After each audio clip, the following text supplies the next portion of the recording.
Welcome back to your show. Hang on, if at all possible. That's the message from one of the nation's foremost financial experts.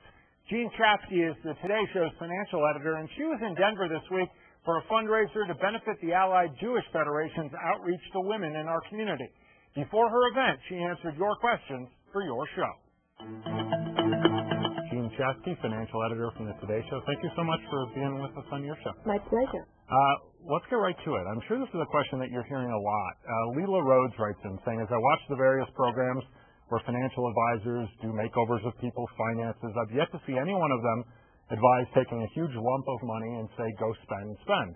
And yet our government seems to think that's the answer for our country. Why, she writes, should the government spend and the individual consumer save? The individual consumer has to first think about being around tomorrow. And if that means that you have to put some money away before you feel comfortable going out and spending more money, that's the more important thing to do. And I understand that you are getting mixed messages. I understand that we need people to step up and spend, especially some of this stimulus money, to get the economy to turn back around.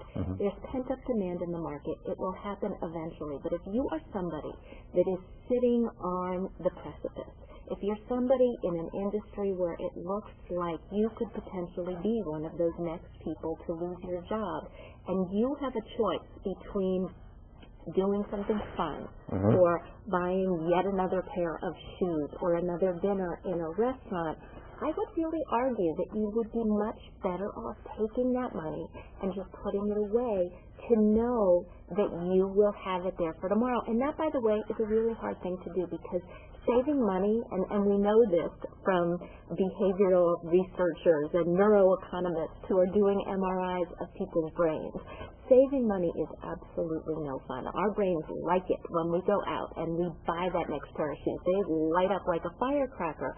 But I believe that saving money is very healing. It makes you feel better, like a better person, a better parent, a better spouse, to know that you've got money put away to take care of the people that you need to take care of, including yourself. It comes as no surprise, I'm sure, to you that we receive a lot of people who are willing to share their personal stories and kind of asking for help. Kristen from Denver writes in April 2007, I lost my job, had some late credit card payments. I found a new job, and for the past year and 3 months, I've paid all my bills as soon as I received them. This has led to automatic credit line increases from some of my creditors and a 100-point increase in my credit score.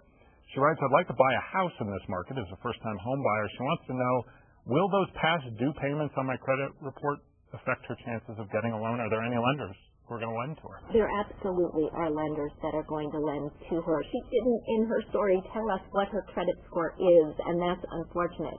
You want to see that credit score up in the 700s, and if she's already crept up 100 points, that's because your credit score is a recent history of what your behavior has been in the market. And although you may have those late payments in the past, once they are 24 months in the past, they really don't matter that much anymore, and you will have a good range of mortgages to choose from.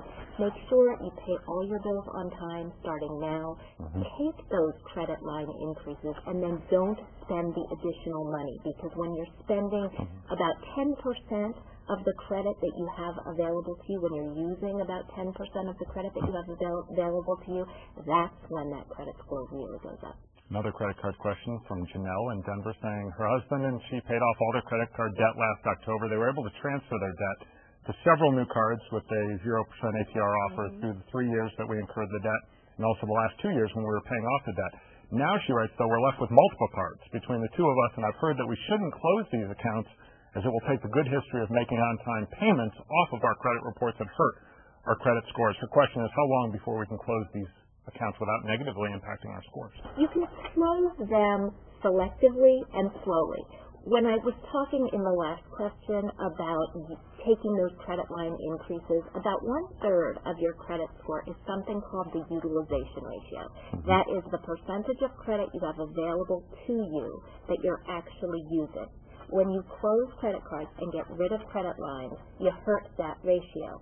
But if you've already gone through the process of paying off a lot of your debt and you don't have much there, you can close one every 6 months, slowly and get rid of some of that plastic, get rid of some of those annual fees if they exist, get rid of some of the temptation. Leave the cards in your wallet that you've had the longest, because that is another factor in that important score.